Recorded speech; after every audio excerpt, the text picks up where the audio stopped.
We are the group one, we make it happy. We're gonna talk about the life and work of Ludwig. They show how crazy. We're listening so famous. We got a lot of information about it. The composer and creators. Let's put on the sheets and here we go. It's a Ludwig drum song. It's a Ludwig drum song. It's a Ludwig drum song. So we're bands up and write some songs. We're nothing as like you, holding your best like you. Video song, start the lesson, going to learn this way. Yeah, let's learn this way away. Yeah, let's learn this way away. Ludwig van Beethoven, born on the 17th day of December 1770 in Bonn, Germany, would go on to become one of the most influential composers, writing dozens of symphonies, concertos, piano sonatas, and string quartets. He was actually the third Ludwig van Beethoven in his family. The famous quote attributed to Beethoven, "There are and will be 1,000 princes. There is only one Beethoven," isn't exactly true.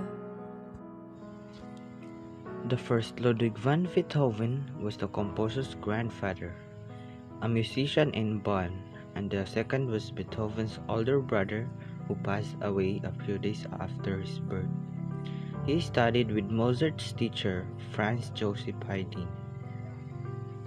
After Beethoven moved to Vienna in his early 20s, he started taking lessons with Haydn, often called as the father of the symphony. Haydn also thought Mozart one of Beethoven's early idol. Beethoven had earlier made a visit to Vienna to try to take lessons with Mozart, but we don't know if they actually met. At the age of 18, he became the breadwinner of his family. Although Haydn and Beethoven would often clash and argue, Beethoven nevertheless dedicated his piano sonatas Op. 2 to his teacher. Talking about his life again, he was unlucky in love. Beethoven first fell in love with a young countess named Julie, or Giulietta Guicciardi, in 1801, but could not marry her because he was a commoner. His famous piano sonata number 14, Moonlight, is dedicated to her. A few years later, he met and fell in love with Josephine Brunswick, another countess. After he began giving her piano lessons in 1799, they would write a series of love letters, of which 15 by Beethoven survive, until her family pressured them to terminate the relationship. Then he lost his most precious sense as a musician. He became deaf.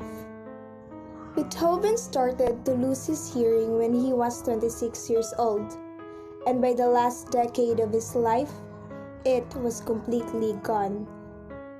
Although there are many theories about why Beethoven lost his hearing, we don't really know what caused it.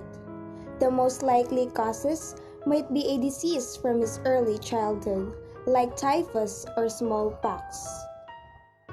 Yes, he became deaf, but this did not become a hindrance, and actually, most of his famous compositions were made when he was deaf. Ludwig van Beethoven was the composer who bridged the late classical era and the early romantic era, one of the most well-known pianist and composer. His famous compositions includes 32 piano sonatas, 21 set of variations, 9 symphonies, 5 concertos of piano, 16 strings quartets, and choral music. Like other composers of his generation, Beethoven was subject to the influence of popular music and of folk music, influences particularly strong in the Western ballet music of 1790 and in several of his early songs and unison choruses. Heavy Rhineland dance rhythms can be found in many of his mature compositions, but he could assimilate other local idioms as well: Italian, French, Slavic, and even Celtic. Although never a nationalist or folk composer in the 20th century sense, he often allowed the unusual contours of folk melody to lead him away from the traditional harmonic procedure. Moreover, that he resorts to a folk-like idiom in setting scalars covertly nationalist texts in the Ninth Symphony accord well with the nationalist practices of the later 19th century. His work include the Miss Solemnes 1818 to 1823 and the Opera Fidelio 1805.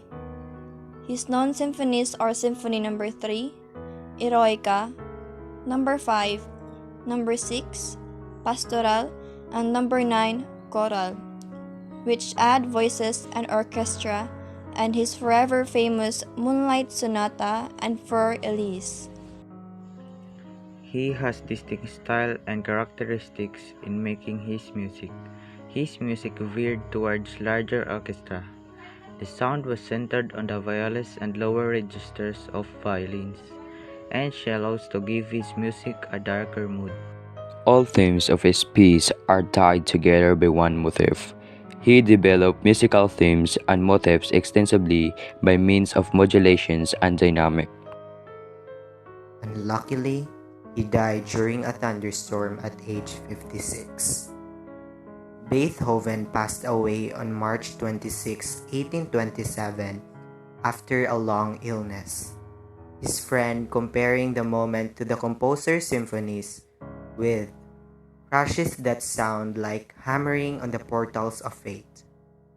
We don't really know Beethoven's final words, although his friends and biographers have recorded many different versions including "Pity, pity, too late," or "Applaud my friends, the comedy is over," and "I shall hear in heaven." Though he died, his music brings inspiration to the humanity all over the world. His music will always remain in our hearts.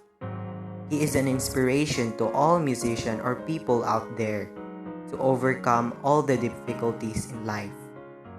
In loving memory of Ludwig van Beethoven. Before we do end this presentation, applause to this musician, Ludwig van Beethoven. And as we say goodbye